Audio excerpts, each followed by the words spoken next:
watching the foes. Sakın cevap bu doktor yesi gakteri sesap sıkıray badırgı. Yemme tekez, lemme fuzez. Haya gizelek tete, endet gize kurrella sakle cevap tayı derter yesin bikmerete. Yes, doktor yes.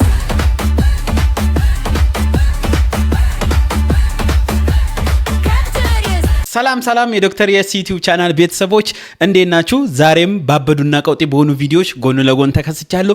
ዘና ፈታ እንላለን። እስከ ቪዲዮ መጨረሻ የትም ንቅንቅ የለም። አብረን ከት ነው ምን? አዎ አብረን ፏፈሽ። በቃ ጥርሳችሁ ተቦርሿል? ይቦረሽ። ለማንኛውም ይቦረሽ። አብረን ነው የምንስቀው። ንቅንቅ የለም። ቤተሰብ ያልሆናችሁ የሰብስክራይብ በተኗን በመጫን ቤተሰብ ይሁኑ። እንዲሁም የደውል ምልክት ትመጣለች። እሷን ነካ ካረጋችሁ ሁሌ እኔ ቪዲዮ በለቀኩ ቁጥር ይሄ ከጉማሬ መለስ የሚለው ፊት ገጭ ይላል ማለት ነው። ፊት ለፊት አብረን ፏፈሽ ዘና ፈታ ነው የምንለው። ከዛ በኋላ ቪዲዮን ለመጀመር ዝግጁ ከሆናችሁ እንጀምር በሉኝ። እንጀምር ዳይ ወደ ቪዲዮ ነገርሽ ነበርኩ። ቆንጆ ወንዶች ይማግጣሉ፣ ረጅም ወንዶች ይማግጣሉ፣ ሀብታም ወንዶች ይማግጣሉ፣ እንትናቸው ትልቅ የሆኑ ወንዶች ይማግጣሉ ብዬ ነገርሽ ነበር። እኔ እሱን ፈርቻ አይደል እንዴ ከቻምፕ ጋር ይሁንኩት። ኧረ አስቀያሚ ወንድ አታጭም እንዴ። ለማነጻጸር እንዲመችሽ ከፈለግሽ ደግሞ የቻምፕን ፎቶ ልክልሻለሁ። ንጽህናውን የማይጠብቅ ኦኬ፣ የሚሸት እሱማ ቻምፕ ብቻ ነበር እኔ ያዝኩት። አው ከማላም ነው። ቼክ ላድርግልሽ እስኪ። ሱሪን አልቀው። አይ አለ ማለት እንኳን ይከብዳል። በቃ ፎቶውን ልክልሻለሁ ታይዋለሽ። ደግሞ ማለት ጎን ለጎን ሌላውን መያዝሽን እንዳትረሺ። ታዲያ ደስተኛ ሆንኩት በሱ ብቻ ይመስልሻል? በቃ እሺ ቻው፣ መልካም እድል። የኔ ፍቅር ከማን ጋር ነው በስልክ ስታወሪ የነበረው? ከማዘር ጋር።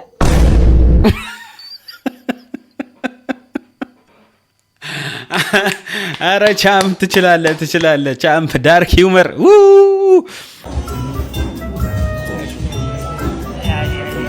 ቆሻሻስን አንተ ቅማላምስን ቆሻሻ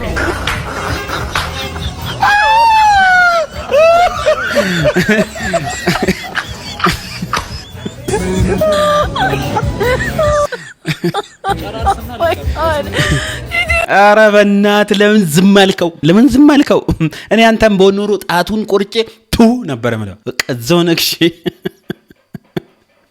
ጎድን እበላለሁ ብሎ ጎዳው። ጣታ ጉርሰ ጎዳው። እውነት እኔ እሱም ቢሆን ኖሮ ቢያስከው ቢለዋ በቃ ገላግል ነበር፣ ሰላም አገኘ ነበር። እንዲህ ተቀልዶብኝ ዝም አልልም። ዛሬ ቀን ያለው ወትሮ ይቀፍ ብሎኛል። በእናት ያው ሰንበት ሲሆን ይነሳባል። ለዛ ነው። ማን ነው? ወልደ ገብርኤል። አንተ ንስሐ አባቴ ናቸው። ንስሐ አባት ምን ያደርጋሉ? የለውም በላቸው።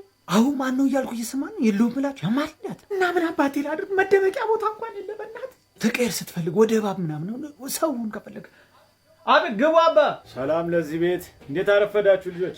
እግዚአብሔር ይመስገን አባ። ሰላም ነው? ደህና ነኝ እግዚአብሔር ይመስገን። መቼም ያውን ልጆች ቤተክርስቲያን መምጣት አቁማችኋል። እኛ በየቤታችሁ እንምጣ እንጂ። ኧረ አባ አሁን ገና ከቤተክርስቲያን መምጣት ተከታትለን መምጣት እንዴት አላገኘሁትም ግን እውነት አሁን እኮ ሰለሞን። ኧረ ተው አባ ነው እኔ ነሽ አውቆ ነው አባ ከቤት አልወጣም ዛሬ። አንተ ያማል እንዴ? ማን ነው ያምሻል? ኧረ አውቃ ነው አባ ተቀይሯል። ይቀልልሽ ነው በልቶ ወልደ ገብርኤል ነይ ይልቅ አንቺ ተሳለሚ። አትሳለሚም እንዴ?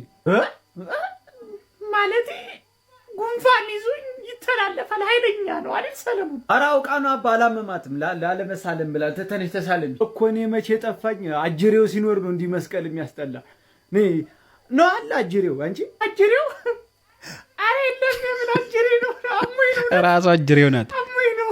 በይ እንግዲህ ካልፈለግሽ እንዴት ይደረጋል? ቶሎ የዕለት ውሃ አምጣና ጸበል ቤቷን አንድ አፍታ ረጭቼ ልሄድ እቸኩላለሁ ሰለሞን። ኧረ አባ ሂዱ እንዳይረፍድቦት። ውሃ ደግሞ የለችም። ስንት ጊዜ ከጠፋች ገማን እኮ ደግሞ ቢያዩ። ኧረ አለች አባ አንድ ጆግ የሚሆንም አይጠፋም። ቆይ ጠዋት ቀድቻለሁ። ቆይ ሊያስበላው ነው። መጣች ስጣቸው። ከመጣችማ እንዴት ይደረጋል ሰለሞን? አዲሱ ታርጋ እኔ ጋር በቅናሽ አለ።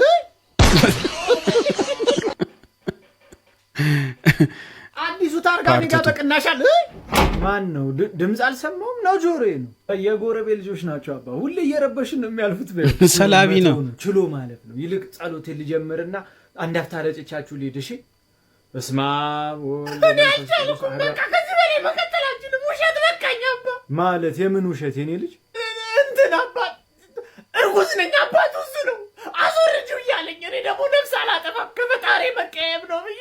አቤት ወልደ ገብርኤል እውነት ነው የምታወራው? ኧረ የሰይጣን ዝም ብሎ ያሻው አንተ ያማል አንተ ጭራሽ እኔ አርግሽልኝ ባንተ ምክንያት ራሴን ስትል ወንድ መሰልኩ አንተ ትለኝ ጀመር ድሮ ወንዶች ምትፈልጉትን እስክታገኙ ነው ውሾች ናችሁ ውሾች አንተ ስነ ስርዓትን ያዝ አባደና ደሩ እዚህ ነው ተብዬ ነበር እግዚአብሔር ይመስገን ማን ነው ትትና አንዴ ዳቦ ባርኩልኝ ለነዳያን የሚሰጥ ነው አንዴ እዚህ ትንሽ ጉዳይ አለች ይመልልኝ አራስ ቸኳይ ነው አባ መኪናው ካልሄድኩ እያለ ያስቸገረ ነው ሹፌሩ እሺ መጣው አደራ እንዳትጣሉ እችን ጉዳይ ዛሬ ፈተናት ነው የምናድረው አደራ ኧረ አንጣላም አባ በቃ ችግር የለም ደርሶ ይምጡ አንተ ያማል እንደ ካባ ፊት የማይወራ ተወራለ አንተ ራስ ያማል ጸበል ልታስረጭ ነበር እና ራስን አይጀመርኩ ቤተክርስቲያን አይደም ያልክ ያከሳሰ ተቀየረ ውጋት የቀጠነው ስጋት ይላል ሰላቢ መጣች ይዛራ በእናት ዛሬ ገና አባን ሰራውላችሁ ኤክስትራክሽን ለቦስ እንዲህ ሰላቢ አንተ ነበርክ እንደ አባን የጠራችሁ እና ቦስ አይኔ ያየ ጸበል ልጩ ታዲያ እናትህና ጋር ዳቦ ምናምን የለም ዝም ብለን ያደከምካቸው እናሳቸው ቅቤ ነው የሚቀቡን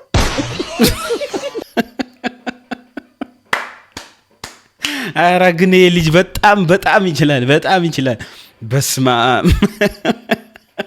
በሰውና በሰይጣን መካከል ያለው መስተጋብር በዚህ ልጅ በጣም ፍንትው ብሎ ይወጣ ይመስለኛል በጣም እየታየ ይመስለኛል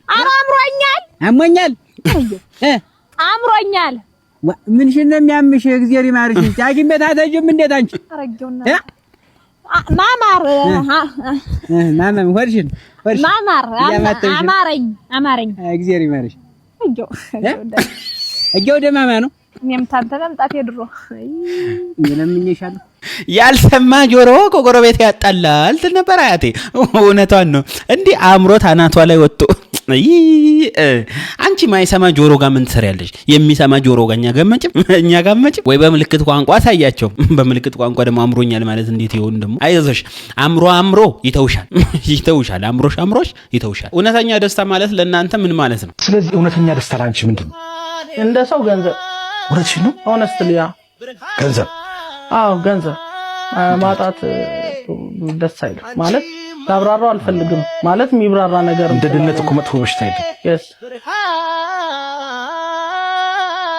እውነት ነው አይደል አንዳንዴ ስታስቡት እኮ እውነት ነው ትክክል ነው ይሄ ነገር እንደ ድህነት በጣም መጥፎ ነገር የለም መጥፎ በሽታ የለም እንደ ድህነት እና አንዳንዴ ከሰው በበለጠ ገንዘብን እንድትወዱ ገንዘብ እንድታመልኩ የሚያደርጋችሁ መጥፎ የድህነት ጠባሳ አንዳንዴ ይኖራል በሰው ዘንድና እስኪ እናንተን ሐሳብ እስኪ በኮሜንት ሴክሽን አሳውቁኝ ችግርና ሱስ አብሮ የሚሄድ ነገር አይደለም ችግርና ሱስ አብሮ የሚሄዱ ነገሮች አይደለም ወታችሁ የማትሰሩ ከሆነ ፕሮዳክቲቭ ካልሆናችሁ ወይ የማትማሩ ከሆነ የተማራችሁትንም ነገርም ወደ ህይወታችሁ ቀየራችሁ ራሳችሁን የማትረዱ ከሆነ በአጠቃላይ ሱሳችሁን አፎርድ የማታረጉ ከሆነ ሱሰኛ አትሆኑ እጁ ላይ የጎደለው ሰው እጁ ላይ ምንም ነገር የሌለው ሰው ሱስ ሲጨምርበት በጣም ያስጠላል ያለው ሰው ሱሰኛ መሆን አለበት እያልኩኝ አይደለም ግን ማኔጅ ካደረጋችሁት ጧት ተነስታችሁ ስራችሁ ለመሄድ እስካልከለከላችሁ ድረስ ጧት ተነስቶ ልጆቹን ስኩል ለማድረስ እስካልከለከለው ድረስ ሶሻል ላይፉ ላይ መጥቶ ከህይወቱ ላይ እስካላናጋው ድረስ የሰውዬ በቁም ነገር ስራውን እየሰራ ቤተሰቡን እየረዳ ምናምን ነገር እኔ በሳምንቱ 2 ቀንም 6 ቀንም 7 ቀንም ቁጭ ብሎ ነው ጫትም ቢቅም ምንም ቢል አይ ዶንት ማይንድ ቢካዝ ማኔጅ አድርጎታል ህይወቱ ላይ ኦብስታክል የሆነበት አይደለም ይሄ ሰው በጣም ብዙ ውጤታማ ዶክተሮች አውቃለሁ ደይቺው ጨሳሉ ምናምን ነገር ሰው ሱስም ብያል ጠራው በየካፌው መንገላውድም ሱስ ሊሆን ይችላል በየመጠጥ ቤት መሄድም ሱስ ሊሆን ይችላል ሶ በተለይ ለኛ ለሙስሊም ልጆች it's በጣም very tempting ቤተሰቦቻችን ትልቅ እናት አባት ምናምን ካለን ቁጭ ብለው ሊቀሙ ይችላሉ የዱዓ ነው ያንቺ ምናምን ያሉ ያስለምዱን ይችላሉ ምናምንና ሶ ካጣችሁ ግን ሱሰኛ እንዳትሆኑ አብሮ የሚሄዱ ነገሮች አይደሉም ማጣትና ሱስ አብሮ በተለይ ከሰው እየፈለጣችሁ ምናምን ነገር አንደኛ ስትቀሙ ወይም ሌላም ነገር ሱስ ከሆነ ሃሉሲኔት ነው የምታደርጉት ሃሉሲኔት ታደርጋላችሁ ላይክ ኢዚ ገንዘብ ማግኛ መንገድ አለ ይመስላችኋል ሰው ብሌም ልታረጉ ትችላላችሁ ያጣውት እኮ እና ከሊ እንደዚህ ቢያረጉልኝ ኖሮ እንትና እንዲ ቢያረጉልኝ ኖሮ እንደዚህ ቢሆንልኝ ኖሮ ያላችሁ ብዙ ነገር ሌየር ትሰራላችሁ ማለት ጭንቅላታችሁ ውስጥ ብቸኛ ጤነኛ ሰውና ፕሮዳክቲቭ ሰው የሆናችሁ ይመስላችሁ ሱሳችሁን ስትጠቀሙ ብቻ ነው ካለበለዚያ ዲፕረስ ነው የምትሆኑት ዲፕረስ ሆናላችሁ ትተኛላችሁ ተነስታችሁ ምንም ነገር ማድረግ አትችሉም ጥርሳችሁ ይቆሽሻል ልብሳችሁ ይቆሽሻል ጊዜ የላችሁማ ለመታጠቢያም ጊዜ የላችሁም ራሳችሁን ለመጠበቅ ኤክሰርሳይዝ ለመስራት ጂም ለመሄድ ደህና ምግብ ለመብላት ምናምን ነገር ጊዜ አይኖራችሁም ገንዘባችሁ ልክ እንዳገኛችሁ የሚታያችሁ ሱሳችሁን ማሳደድ ነው ሰው በቃ ከዛ የዛን ጊዜ ሁሉ ነገር ማድረግ የምትችሉ አቅም ያላችሁ ነገር ግን ኦፖርቹኒቲ ያልተሰጣችሁ ወይም ሳምባዲ ኦፖርቹኒቲን የወሰደባችሁ ሰው ይመስላችኋል። ጊዜውን ዕውቀቱን ተጠቅሞ ውጤታማ የሆነ ሰው በሙሉ የሆነ ነገር አድርጎ ሚስቺቭ አድርጎ ምናምን አጭበርብሮ እናንተ ግን ስላላጭበረበራችሁና ጀኒውን ሰው ስለሆናችሁ ይመስላችኋል። ብዙ ነገር ይመጣባችኋል ጭንቅላታችሁ ውስጥ። እናንተና ሱሳችሁን የዛን የምታወሩት ሎጂክ ምንም ቦታ አይኖርም የዛን ጊዜ፣ እውነት ምንም ቦታ አይኖርም የዛን ጊዜ ሱሳችሁ የተጠቀማችሁ ጊዜና ጥሩ አይደለም። ምንም ሆኖ የቸገረው ሱሰኛ ግን አጥቶ። እስኪ እናንተ ሐሳብ አስተያየት ምንድነው? እስኪ በኮመንት ሴክሽን አሳውቁኝ። ፍቅር የያዛትን ሴት ከመምከር 70 ጋኔል በጥፊ ማውጣት ይቀላል። በቃ ሰው ምን አለ፣ ጓደኛ ምን መከረ፣ ቤተሰብ እንዴት ሆነ፣ ይሄ ልጅ ምን ያበደለ ነው የለም። በቃ አንድና አንድ እንደ ጋሪ ፈረስ እሱ ምን አለ፣ ወዴት ሄደ፣ እንዴት ሆነ ነው በቃ የለም። እኛ መክረን ዘክረን ይሄ ልጅ እንዲህ አድርጓል ጭራሽ በንጋታው ልጥፍ ብለሽ ባባዬ እሷ እንዲህ ብላ እናቴ አባቴ አምላክ ያማሟችሁ ነቃ ድንገት እያላችሁ ፍቅር ሲይዛችሁ በቃ ምንድነው ሰው ለምን እንዲህ ይላል ጠይቁ። ጠንጋራ ግን እንዴት አያችሁት ሐሳቧን? ትክክል ነው። ፍቅር ያዛትን ሴት ከመምከር 70 ጋኔል በጥፊ ማውጣት ይቀላል ነው ያለችው። ብቻ ትንሽ አልገባኝም። ሐሳባችሁን እስኪ እናንተ በኮመንት ሴክሽን አሳውቁኝ። ሴት ልጅ ስታፈቅር የዚህን ያህል ውር ነች ማለት ነው? ሴት ልጅ ማለት ነው ቂጧ እስኪቃጠል ድረስ የምትወደው ወንድ ምን አይነት ወንድ እንደሆነ ታውቃላችሁ? ማይንከባከባትን ጊዜ የማይሰጣትን ወንድ ቂጧ እስኪቃጠል ድረስ ነው የምትወደው። በቃ ለምን እንደሆነ አይገባኝም። ከተንከባከባት ይሄ ጊፍት ምናምን ካበዛ ደግሞ ሴታ ሴት ነው በቃ። ምንድነው ስራ የለውም እንዴ? አስሬ ከደወለ ስራ ፈት እኮ ነው ምናምን ድንጋይ ታውቃለህ እንዴ የሚውለው ምናምን ነው የምትለው። እውነት አይደል? ሴት ልጅ የሚንከባከባትን ሴት እንደ ሴት ነው የምታየው። የሚረግጣትም ያንቋሻትን ቂጧ እስኪቃጠል ትወዳለች። እኔ አሁን እንደሆነ ትንሽ ይቅርታ አድርጉልኝና ሴቶች ግራ እየገቡኝ ነው። በቃ የሆነ ማይፈታ እንቆቅልሽ እየሆኑብኝ ነው። ከዚህ ምን ሰማው ሌላ ራሷ ማንነቷ ላይ ደግሞ የምናየው ነገር የተምታታ እየሆነብን ነው። ሴቶች ሰብሰብ ብላችሁ አንድ ግልጽ ያለ ነገር እስኪ ስለ ባህሪያችሁ ይሄ ብላችሁ በነጥብ ብታስቀምጡልንና እኛም ከውዥንብር ብንወጣ ባይ ነኝ። ትንሽ እኛም ተቸገር፣ አእምሮአችን ተረበሽ፣ ተምታታብን። አመላችሁ ብዙ ነው። ያው የኛም አመል እንዳለ ማለት ለነገሩ እኛም ብሳለን መሰለኝ። እስኪ ለማንኛውም ሐሳብና አስተያየታችሁን በኮመንት ሴክሽን አሳውቁኝ። ለአንድ ቀን ወንድ ብትሆኚ ምን ታደርጊ ነበር? ብዙ ድንግሎችን እበላ ነበር። ሰላም፣ ራስሽን አስታውቂ። ኪያ እድሜሽ ስንት ነው? 16 ለአንድ ቀን ወንድ ብትሆኚ ምን ታደርጊ ነበር? ለአንድ ቀን ወንድ ብሆን ብዙ ድንግሎችን እበላ ነበር። ቆንጆ ነኝ ብለሽ ታስቢያለሽ? ኦፍ ኮርስ። እስኪ ራስሽን ከ10 ሬት አድርጊ። 100 ኮመንት ላይ እድሜዋን ገምቱ እናንተ እና ውበቷን ከ10 ሬት አድርጉላት። በመጀመሪያ ድንግል በላለው ላልሽው ነገር አፈርቢ ነው መልሴ። አፈር ያስበላሽ። እድሜ 16 ነው ላልሽው ደግሞ የአንድ ግርሽ ነው። የአንድ ግርሽ እድሜ 16፣ ያንደኛው 16 32 ኮገባ ላይ 16 40 ማን ነው? ሂሳቡም ጠፋብኝ። እንዳንቺ አይነት ጢልማኪዮስ ባሪያ እንደዚህ አይነት ሐሳብ ይዘው መንገድ ላይ አንቺ እድሜ እኩያ ላሉ ሴቶች እንደዚህ አይነት የተመረዘ መልእክት ስታስተላልፊ ትንሽ እዚህ ጋር ጠቅ አደረገኝ። አመመኝ እንደ ሰውኛ። መልከጥፉን በስም ይደግፉ ትል ነበር አያቴ። አንቺ በምን ተደጋግፈሽ እንደቆምሽ ራሱ እርግጠኛ አይደለሁም። ይሄድሽበት ያለው መንገድ ልክ አይመስለኝም። መታመነጭውም ሐሳብ ልክ አይመስለኝም። ስለዛ ይሄ ትንሽ ከባል ከሆግ ያፈነገጠ ንግግር ነው። አንቺም አፈንግጠሻል። ሁሉ ነገርሽ አፈንግጧል። ተመለሽ። አንተም ጠያቂውም ተመለስ ብለን ስንሰማ እኮ ማንሰማው ነገር የለም እኮ። ሁሉም መተርተር መቀደደው ነው ስራው። ይሄን የፍራፍሬ ዘር እስኪ ያወቀ ጊቫዌ አለ። ይሄ ፍራፍሬ ምን እንደሆነ የጻፈ ሰው ብዙ ላይክ ያለው ሰው ጊቫዌ ያለኝ እቺ ቃሌ ናት። እኔ በጣም ብዙ አይነት አትክልት አይቻለሁ በህይወት ዘመኔ። ደግሞ ይሄን አትክልት አይቼው አላውቅም። ማርያምን አቮካዶ አይደለም ይኸውላችሁ፣ አቮካዶ ይመስላል አይኑ፣ ግን አቮካዶ አይደለም። ይሄው ጠቅጠቃለው እንዳለ እሾክ። ከዛ ደንግጬ ቻትጂፒቲን ስጠይቃት ይሄ አትክልት ነው እና ደግሞ ይጣፍጣል አለች። በህይወቴ አይቼው አላውቅም። ከዛ ባንስ ኤክስፒሪየንስ እናድርግ እንሞክረው። አሁን ፍሬ ኑሮ አይኑሮ አላውቅም። ውስጡ ዝም ብዬ ነው የምገለው። በኢየሱስ ግን ማርያም ሽታ ያበደ ነው። አንቺ የሆነ የአናናስ በማርያም በጣም የሆነ ዝልግልግ ያለ ነገር ነው።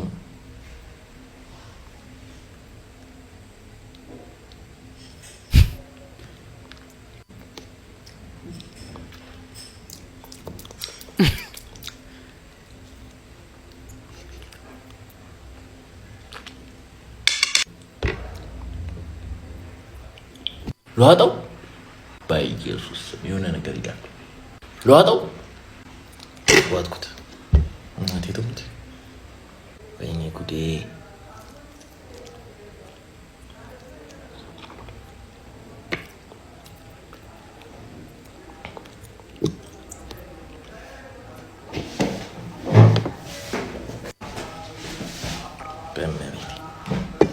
ሪኮመንድ አላደረጋችሁም?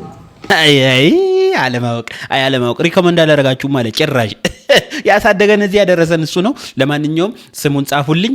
እሱ ግን እስካሁን አላውቀውም ብሏል። ኢትዮጵያ ውስጥ ያለ ሰው አብዛኛውም ሰው ያውቀዋል ብዬ አስባለሁ። ደሞም ይታወቃል። እናንተ በኮመንት ሴክሽን ጻፉልኝ እስኪ።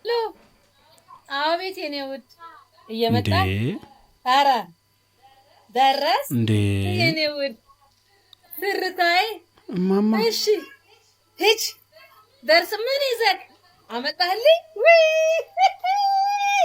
እሺ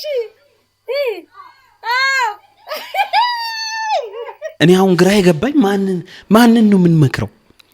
ማንን ነው የምንዘክረው? ማንን ነው የምንመክረው? ሽቅብ ወደ ላይ ወይ ዘንድሮ የ2018 አገባቡም ልክ አይደለም። አወጣጡንም ያሳምርልን።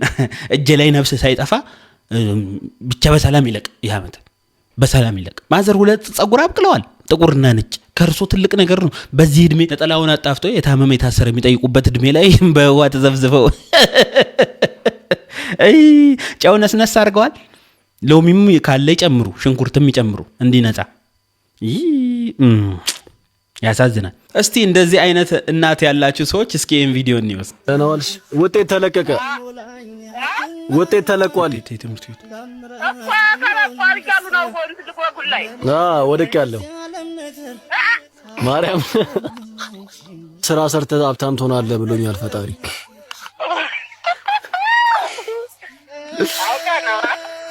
ማርያምን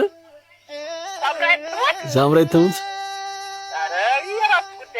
ወዳጅ ልጅሽ ወዳጅ ለወዳጅ በወዳጅ በላይ ነሽ ንፍት ልጅሽ ወንድም ወንድም ሁሉን ካስነቀለሽ ማማዬ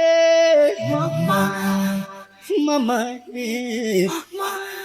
እንደዚህ በወደቅንበት ሰዓት ሁሉም በጣለን ሁሉም ባንቋሸሸን ሰዓት የራሱ ጉዳይና ወደኔ የምትለን ብቸኛ ፍጥረት እዚህ ምድር ላይ እናታችን ብቻ ናት። እናታችን ብቻ ናት። እናታችሁን ረጅም ዓመት ረጅም እድሜ ከጤና ጋር አብሮ ይስጥ። ብዙ ብዙ ብዙ ዓመት ነፍ ዓመት ይኖሩላችሁ። አሜን በሉ፣ በኮመንት አሜን በሉ። ቤተሰብ ያው ከዚህ ድኛለሁ። እያሽከረከርኩ ነበር፣ አልፎ አካባቢ እንደዚህ ተገልብጫለሁ። እውነት አርሴማ እናቴ ታሪክ አሳይታኛለች። ካደጋ ይሰውራችሁ። ማርያምን በጣም ከባድ ነው የወደኩበት አወዳደቅ። ካደጋ ግን ይሰውራችሁ ለማለት ነው።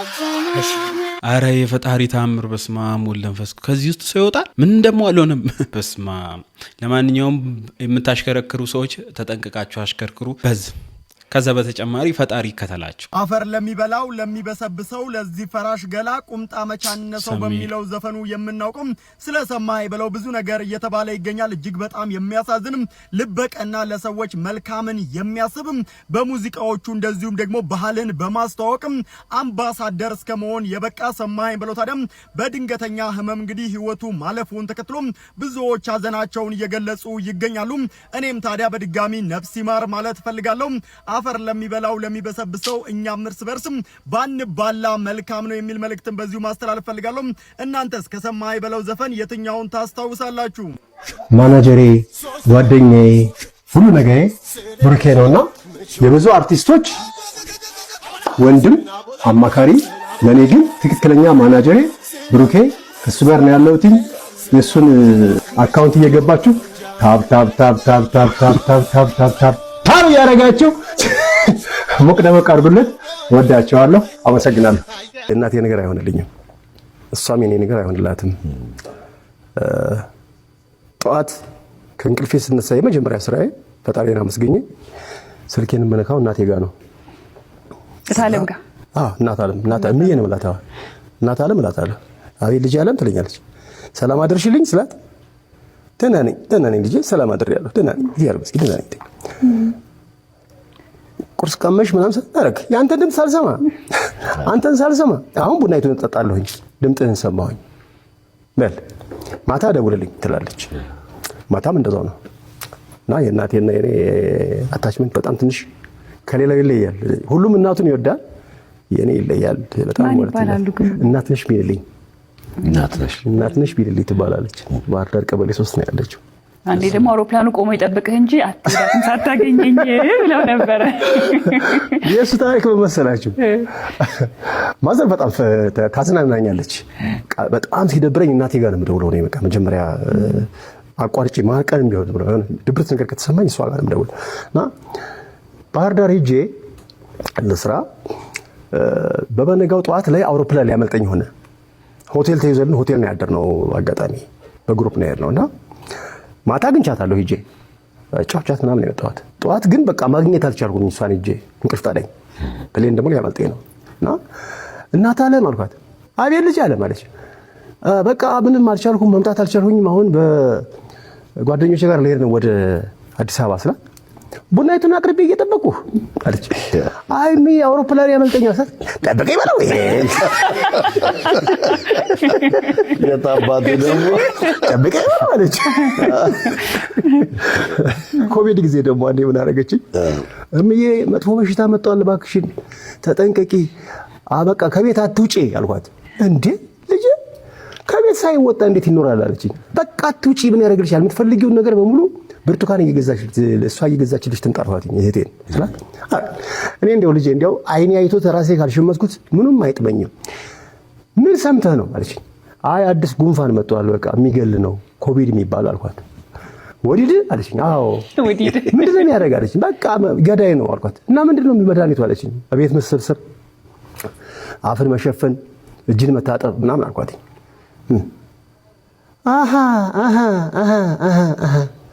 በቀደም እኮ ዘይት ልገዛ ወጥቼ ሁሉም አፉን ደፍኖ ምን ሸቷቸው ነው እናንተ ላለው